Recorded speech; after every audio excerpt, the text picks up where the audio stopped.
Las manos del embajador se quedaron inmóviles en el momento en que notó la pulsera en mi muñeca. Estábamos en el centro de un abarrotado salón de recepciones en el Ministerio de Asuntos Exteriores en Madrid.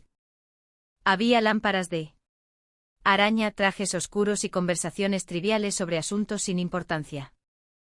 Él estaba a mitad de una frase, diciendo algo cortés sobre las relaciones bilaterales cuando sus ojos bajaron a mi brazo y se quedaron allí. El color no se le fue del rostro exactamente, fue más bien como si todo lo demás se hubiera desvanecido.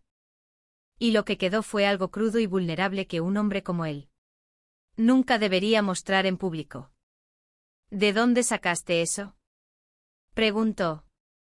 Su español era preciso, cuidadoso, del tipo que se aprende en los libros de texto más que en la infancia, pero la pregunta salió un poco inestable, como una puerta forzada contra su voluntad.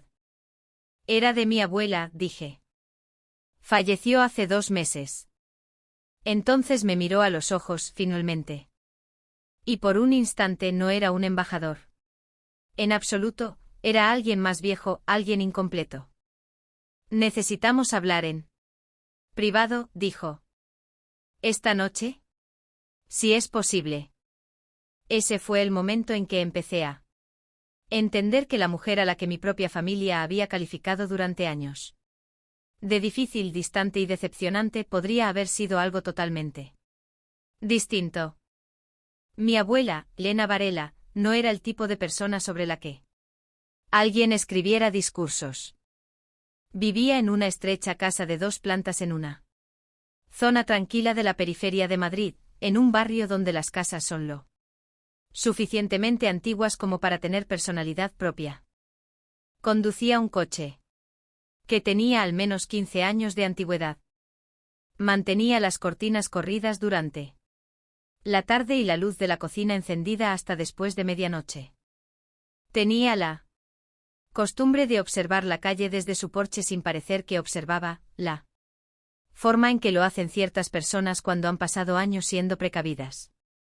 A mi madre esto le agotaba y a mi padre le avergonzaba. Entre ambos habían construido una narrativa muy clara sobre quién era Elena, una mujer que había desperdiciado su potencial, que había alejado a todo el mundo, que había elegido la soledad por encima de la familia y luego, en silencio, resentía el resultado.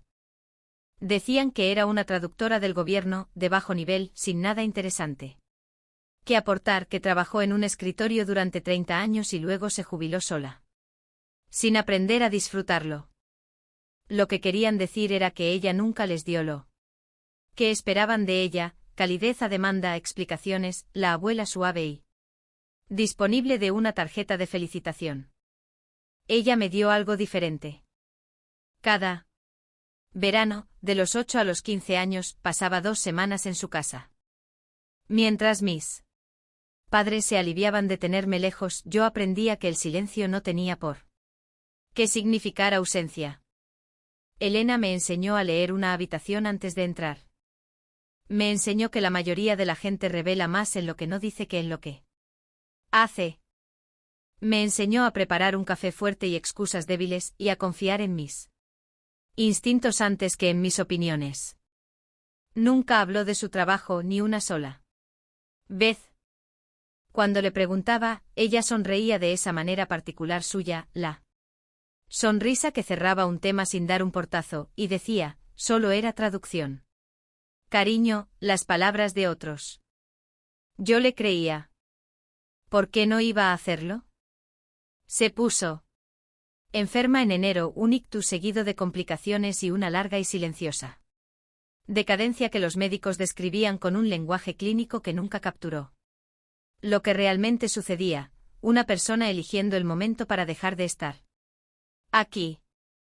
Yo trabajaba en Madrid en aquel entonces, lo que significaba que podía visitarla los fines de semana. Mis padres, que vivían a 40 minutos en las afueras, fueron 2 veces. Mi hermano, que vivía en Toledo, envió flores al control de enfermería y lo consideró suficiente. Yo me senté con ella todo lo que pude. En sus últimos días lúcidos, me tomó de la mano más de lo que habló. Una vez, me miró con una concentración inusual y dijo, la pulsera está en la caja azul, en el armario detrás de los abrigos de invierno. No la dejes allí. Pensé que se refería al valor sentimental. Fui y la encontré esa misma tarde. Una fina cadena de plata con un pequeño medallón plano, simple y ligeramente desgastado, grabado en la parte posterior con un símbolo que no reconocí. Ni una palabra, ni una fecha. Solo una pequeña marca geométrica, algo entre el punto de una brújula y una llave. Me la puse. No me la quité. Murió 4 días después. Tranquilamente temprano en la mañana con la luz empezando a filtrarse por la ventana. Mis padres llegaron 2 horas después de la llamada.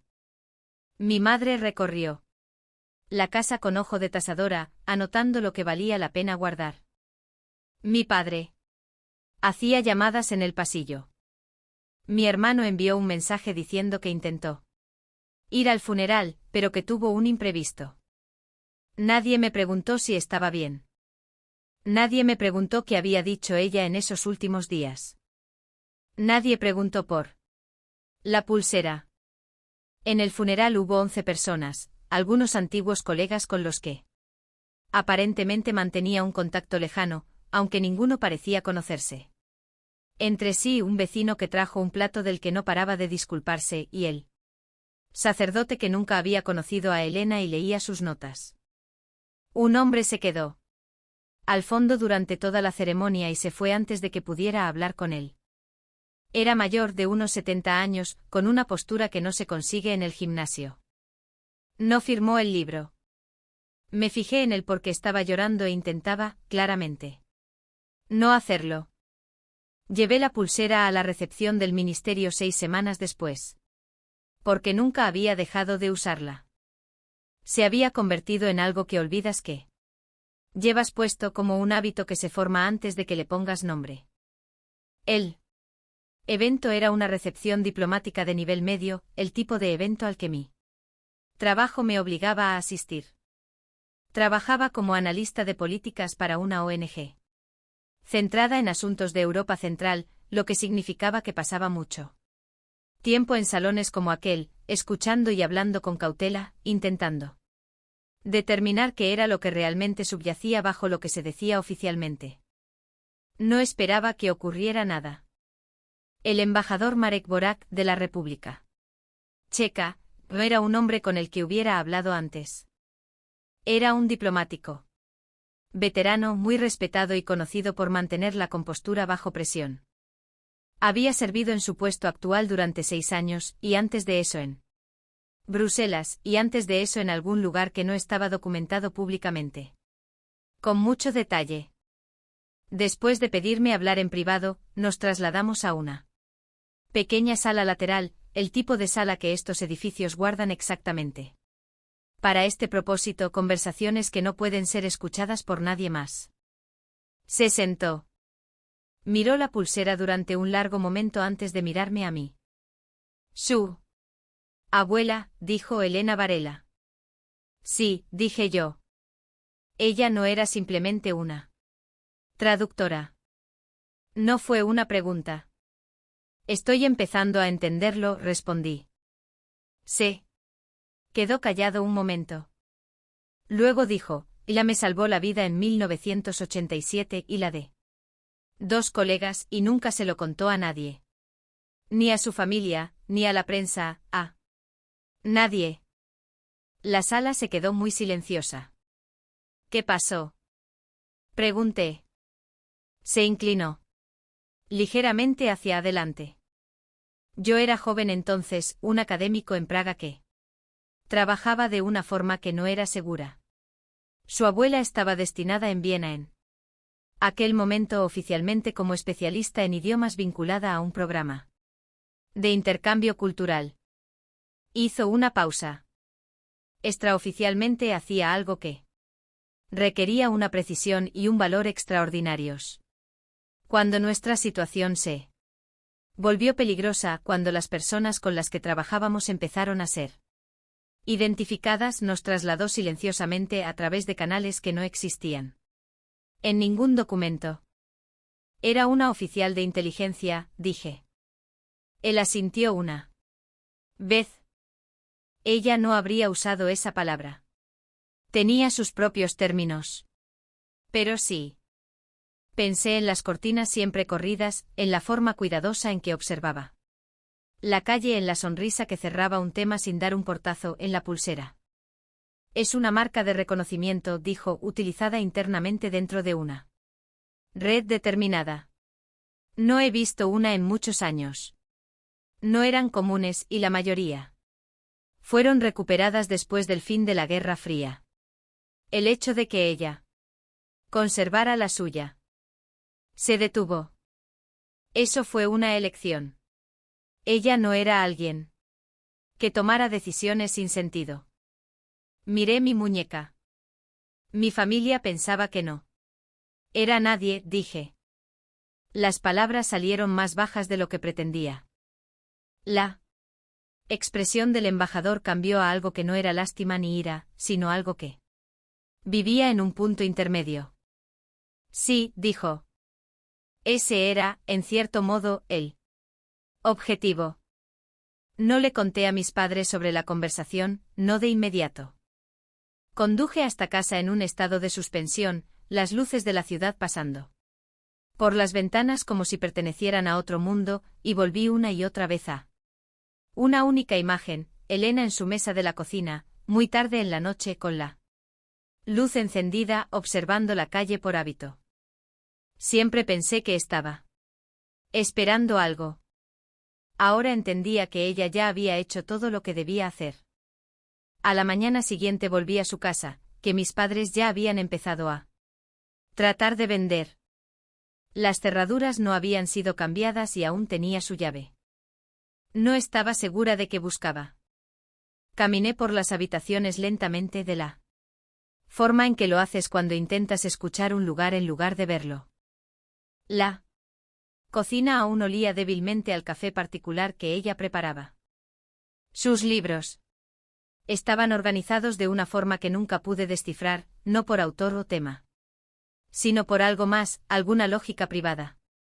En su estudio, en el cajón inferior de su escritorio, encontré una caja de madera plana. Dentro había una fotografía muy antigua, ligeramente arrugada en una esquina. 5 personas con ropa civil, poco llamativa, de pie frente a un edificio que no reconocí, en una ciudad que podría haber estado en cualquier parte de Europa Central. Elena era la segunda. De la izquierda. Tendría unos 30 años. Su rostro era más anguloso de lo que yo recordaba. Su expresión era completamente neutral, de la forma en que las fotografías a veces captan a las personas antes de que recuerden posar. Al dorso, con su letra, había iniciales, 5 juegos, sin nombres, sin ubicación, sin fecha. Me llevé la fotografía. También encontré, oculta detrás de la caja de madera, una libreta delgada. Letra densa, mayoritariamente en alemán, con líneas ocasionales en lo que parecía checo. Números, frases y breves anotaciones que no significaban nada para mí. Algunas páginas habían sido arrancadas cuidadosamente. Las que quedaban eran precisas y objetivas, sin revelar casi nada. Me llevé eso también. Contacté con una antigua profesora mía, una mujer que había pasado 20 años en la administración pública antes de dedicarse a la academia. Era el tipo de persona que sabía cosas sin que nadie tuviera que preguntarle cómo las sabía. Le envié una foto del medallón de la pulsera sin explicaciones y le pregunté si reconocía el símbolo. Me llamó en menos de una hora. ¿De dónde has sacado esto?, preguntó. Se lo conté. Hubo un silencio en la línea. Elena Varela era tu abuela. Sí. Otro silencio. Luego, no puedo decirte mucho, pero te diré que ese símbolo pertenece a una red que se disolvió Oficialmente en 1991. Y puedo decirte que las personas que formaban parte de esa red eran muy hábiles para volverse invisibles. Ella fue invisible, dije. Toda su vida para su propia familia. Ese es usualmente el coste, dijo mi profesora en voz baja. No reciben crédito, no reciben reconocimiento. Son olvidados. Y la mayoría de ellos hicieron las paces con eso antes de que se les pidiera. Después de colgar, me quedé sentada con la fotografía, la libreta y la pulsera y sentí algo que no era exactamente dolor ni orgullo.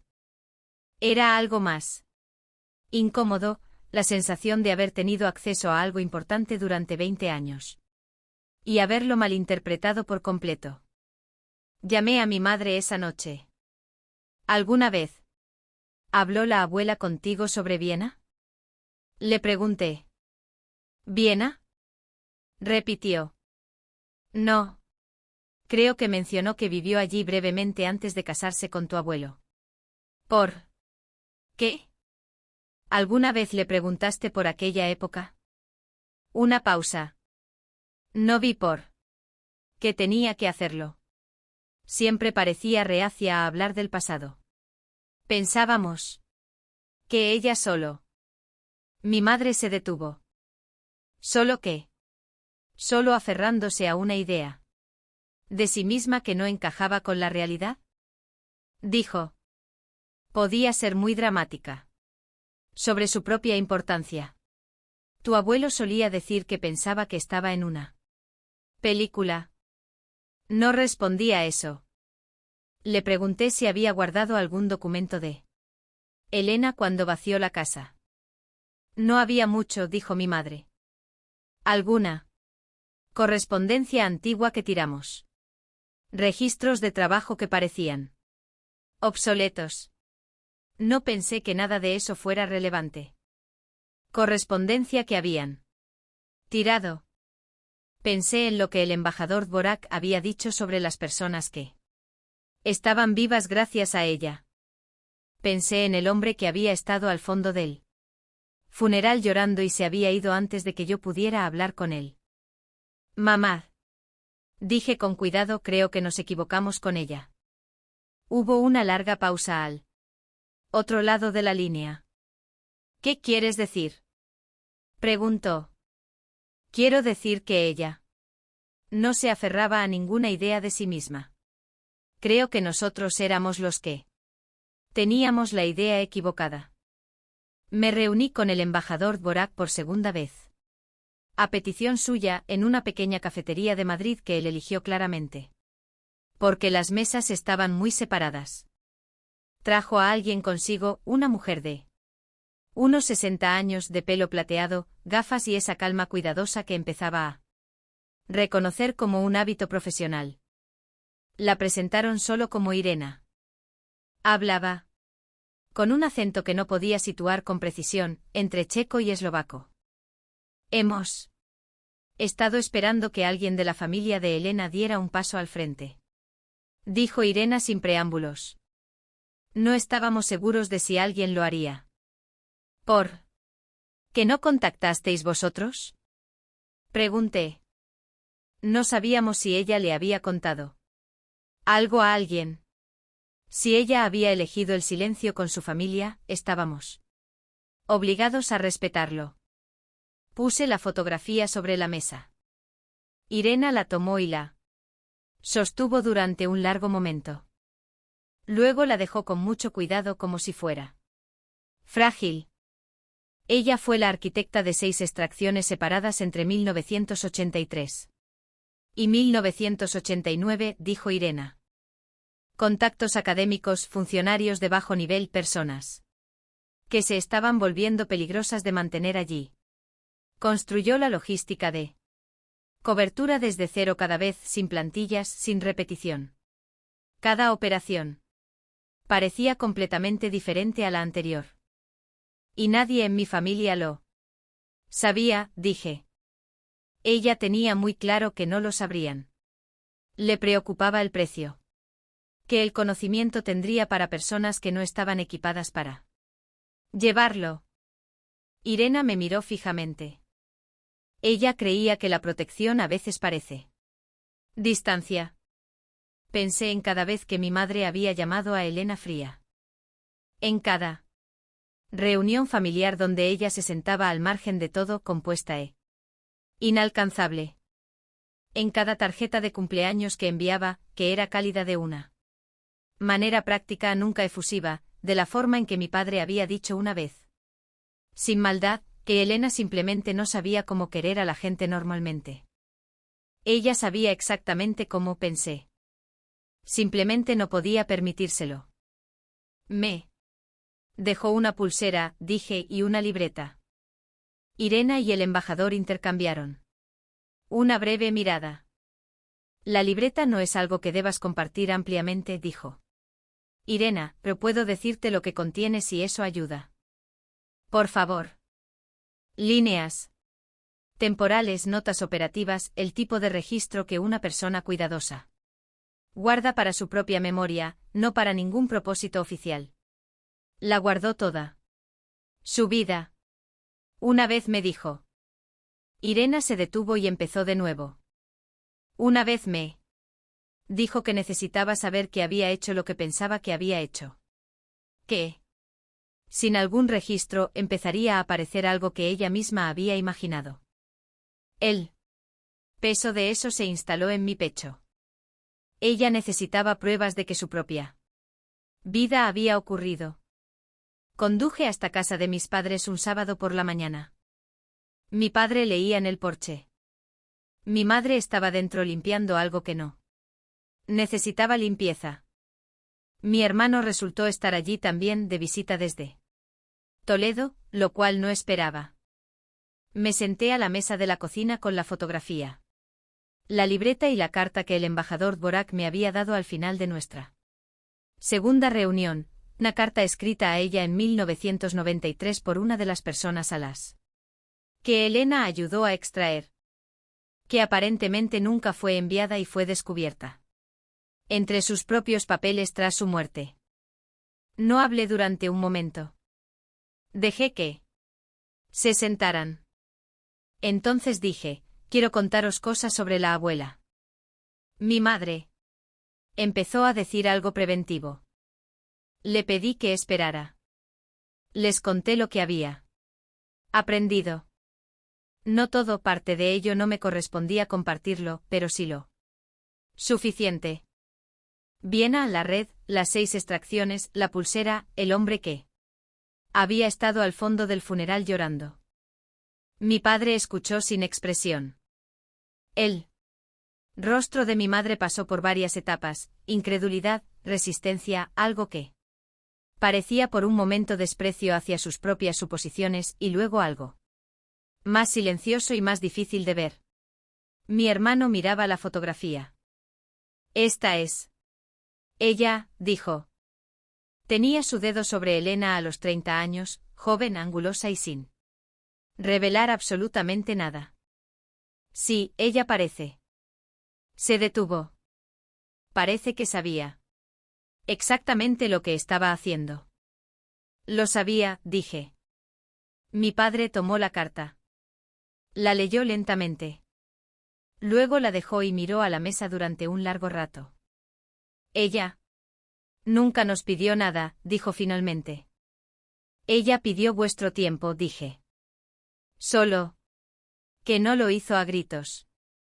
Mi madre se cubrió la boca con una mano. Tenía una expresión particular que nunca le había visto antes. No era culpa exactamente, sino eso que viene antes de la culpa, cuando comprendes por primera vez la magnitud de lo que debes.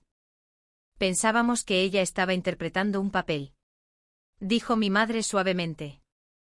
Como si quisiera parecer importante y fuera demasiado reservada para decir cómo. Ella era lo opuesto a actuar, dije. Nadie habló durante un rato. Luego mi padre dijo en voz baja y sin dramatismo, deberíamos haberle hecho más preguntas. Fue lo más sincero que le había oído decir jamás. Sobre ella. Hubo un segundo encuentro en su tumba. Mis padres lo organizaron. Ellos mismos, lo cual me sorprendió, y lo hicieron bien. Invitaron a los vecinos, que la recordaban a los pocos antiguos colegas que habían estado en el primer funeral y encontraron al hombre que había estado al fondo y se había marchado. Un ingeniero jubilado de Praga llamado Tomás, que había sido una de las personas a las que Elena ayudó a trasladar en 1986 y que había seguido su esquela desde 5.000 kilómetros de distancia y voló hasta aquí sin decirle nada a nadie. Él fue quien habló más tiempo. Habló sobre cómo se veía 1986 desde dentro, las paredes estrechándose, los nombres desapareciendo de las listas universitarias, el miedo particular a llamar a la puerta a primera hora de la mañana. Habló de una mujer que había aparecido en el momento preciso con una calma que él había confundido inicialmente con indiferencia. No era indiferencia, dijo, de pie junto a la tumba bajo la tenue luz de octubre. Entendí más tarde que era disciplina. Ella no te mostraba su miedo porque no podía permitírselo. Necesitabas a alguien que supiera lo que estaba haciendo, y ella te lo daba, aunque le costara a ella. Mi padre estuvo muy quieto durante esto. Después del servicio, se quedó solo junto a la tumba durante varios minutos. Cuando regresó a donde estábamos esperando, sus ojos estaban rojos. No dijo nada. No tenía por qué. Los meses posteriores cambiaron las cosas en mi familia de formas que fueron pequeñas y luego ya no tanto. Mis padres empezaron a hacer preguntas que nunca habían hecho antes él. Uno al otro, a mi hermano, a mí.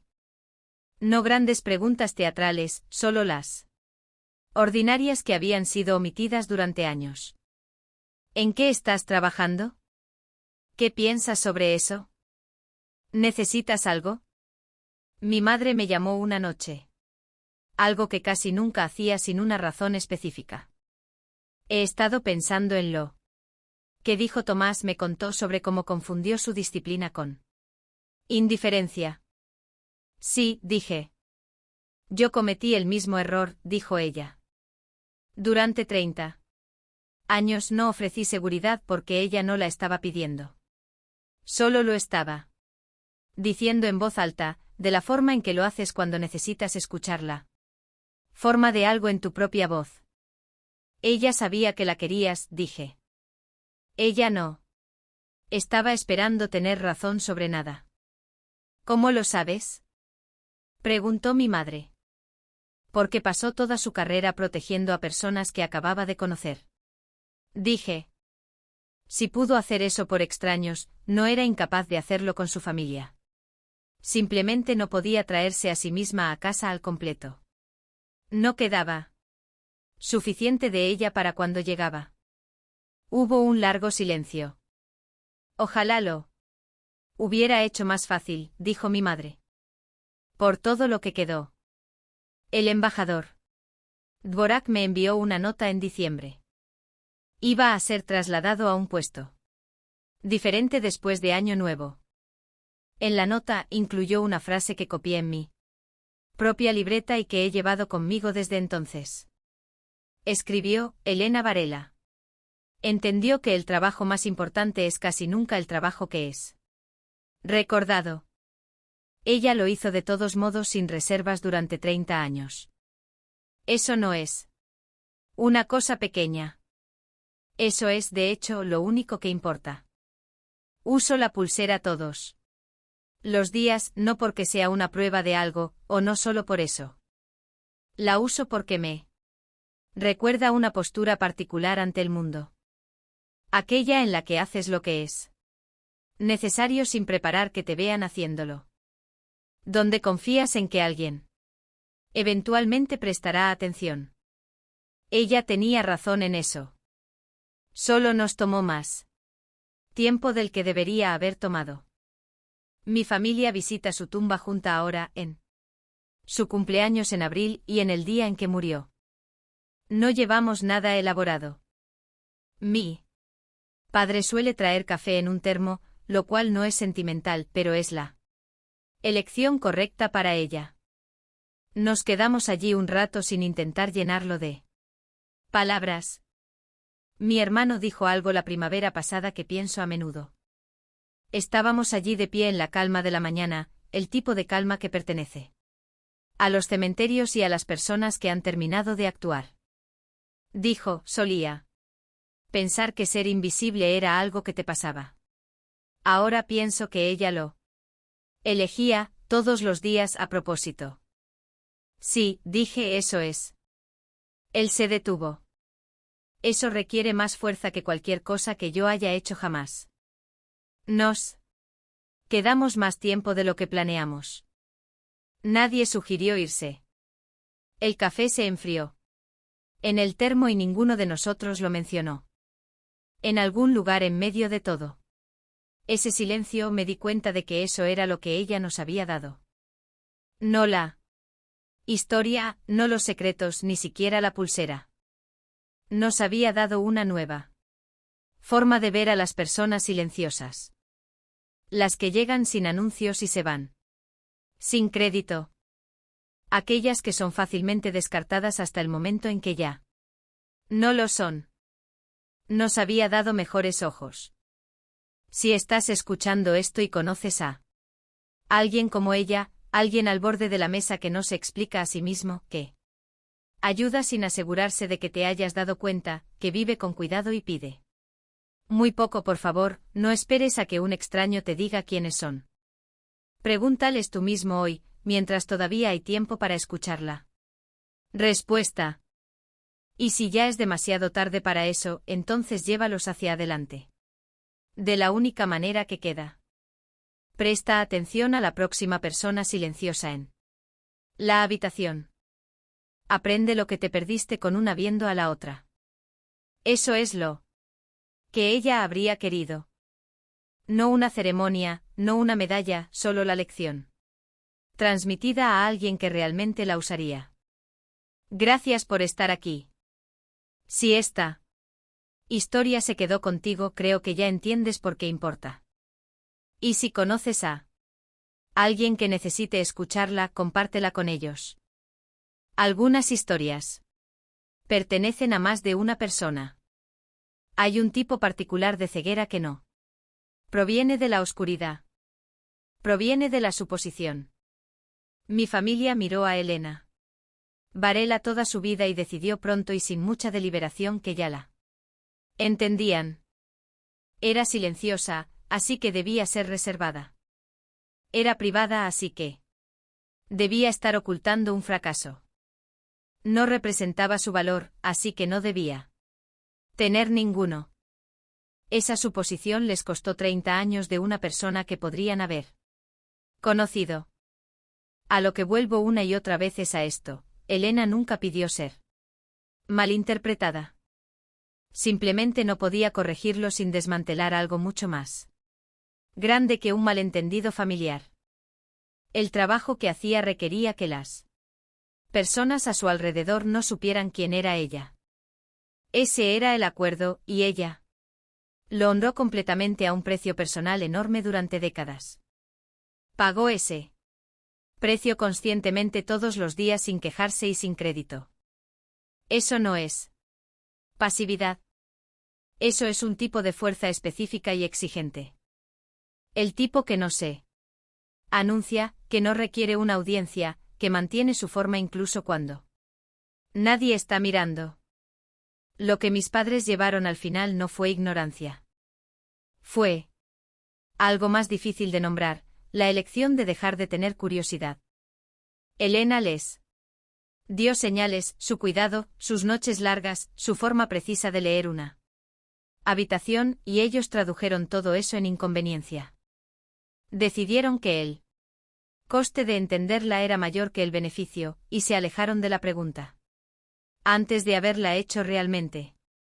Esa es una elección con consecuencias. No castigo, no retribución, simplemente el resultado simple y doloroso de una puerta que nunca fue abierta. Cuando ella se fue, se quedaron fuera de ella. Pienso en las cartas que encontramos, las escritas para ella por personas que Habían escapado de vidas que se estaban cerrando a su alrededor.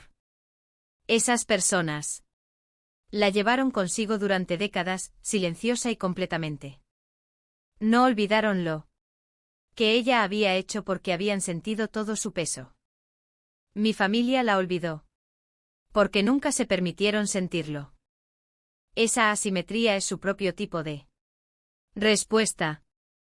La profundidad de lo que recibimos de otra persona suele ser proporcional a la atención que estuvimos dispuestos a prestar. Lo que cambió en mi familia no fue dramático. Fue incremental y poco glamuroso el trabajo lento. De aprender a hacer preguntas que se habían entrenado a sí mismos para no hacer. Mi padre empezó a escuchar de forma diferente. Mi madre comenzó a sentarse con la incomodidad en lugar de resolverla demasiado rápido con una conclusión pulcra. Mi hermano dejó de medir a las personas principalmente por lo que podían mostrarle. Estos no son cambios pequeños. Son, de hecho, el tipo más difícil. Los que requieren admitir que estuviste operando con una lógica defectuosa durante mucho tiempo y luego hacer el trabajo paciente y poco glamuroso de recalibrar. Todavía uso la pulsera, no como un símbolo de secreto, no como un reclamo de su legado, sino como un recordatorio diario de que las cosas más importantes sobre una persona suelen ser aquellas que son menos capaces de explicar. La inteligencia sin humildad crea el tipo de certeza que mató la relación de mi familia con Elena antes de que tuviera una oportunidad. La humildad sin coraje produce el tipo de silencio que permite que las cosas importantes queden sin respuesta. Lo que ella modeló, y lo que todavía estoy aprendiendo, es la combinación, la voluntad de mirar con cuidado lo que realmente tienes delante sin necesidad de que confirme lo que ya crees. Ella se ganó todo de la manera silenciosa. Estoy intentando ser digna de haberme dado cuenta